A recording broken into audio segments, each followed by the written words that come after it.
ବର୍ଷା ପ୍ରିୟଦର୍ଶିନୀଙ୍କ ଆଖିର ଲୁହ ଦେଖିଲେ ଆପଣଙ୍କ ଆଖି ଲୁହ ଛଳ ଛଳ ହୋଇଯିବ। ଆଜି ବି ଶୁଖୁନି ଲୁହ। ଅଭିଜିତ ମଜୁମଦାରକୁ ହରାଇଛି ସାରା ଓଡ଼ିଶା।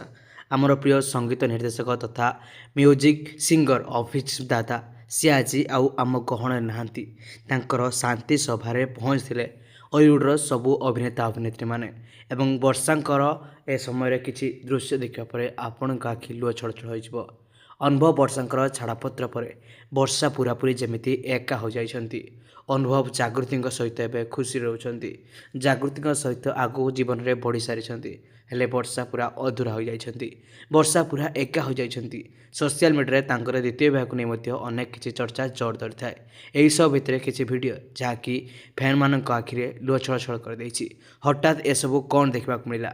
ଦର୍ଶକ ବନ୍ଧୁ, ଅଭିଜିତ ମଜୁମଦାର ଆମର ପ୍ରିୟ ସଙ୍ଗୀତ ନିର୍ଦ୍ଦେଶକ ମ୍ୟୁଜିକ୍ ଡିରେକ୍ଟର ସିଏ ଆଜି ଆଉ ଆମ ଗହଣରେ ନାହାନ୍ତି। ଲିଭର ଜନିତ ସମସ୍ୟା ପାଇଁ ତାଙ୍କର ମୃତ୍ୟୁ ଘଟିଥିଲା ଏବଂ ମୃତ୍ୟୁର 12 ଦିନ ପୂରି ଯାଇଛି ଏବଂ ଯେତେବେଳେ ତାଙ୍କର ଶାନ୍ତି ସଭା ଅନୁଷ୍ଠିତ ହୋଇଛି ଏବଂ ସବୁ ଅଲିଉଡ଼ର ତାରକାମାନେ ଅଲିଉଡ଼ ଇଣ୍ଡଷ୍ଟ୍ରିର ଅଭିନେତା ଅଭିନେତ୍ରୀମାନେ ସଙ୍ଗୀତଜ୍ଞମାନେ ଯାଇ ପହଞ୍ଚିଛନ୍ତି ତାଙ୍କର ଶାନ୍ତି ସଭାରେ ତାଙ୍କୁ ଶେଷ ଦର୍ଶନ ପାଇଁ ତାଙ୍କୁ ଶ୍ରଦ୍ଧାଞ୍ଜଳି ଦେବା ପାଇଁ।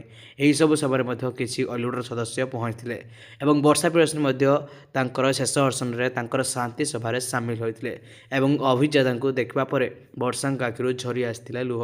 ଅଲିଉଡ଼ର ଅଭିନେତା ଅନୁଭବ ମହାନ୍ତି ମଧ୍ୟ ଏହି ଶାନ୍ତି ସଭାରେ ପହଞ୍ଚିଛନ୍ତି। ତେବେ ଅନୁଭବ, ବର୍ଷା ଏବଂ ଅଲିଉଡ଼ର ସବୁ ତାରକାମାନେ ମଧ୍ୟ ଅଭିଜିତ ଦାଦାଙ୍କୁ ଶ୍ରଦ୍ଧାଞ୍ଜଳି ଦେଇଛନ୍ତି, ଶେଷ ଦର୍ଶନ କରିଛନ୍ତି, ଶାନ୍ତି ସଭାରେ ସାମିଲ ହୋଇଛନ୍ତି।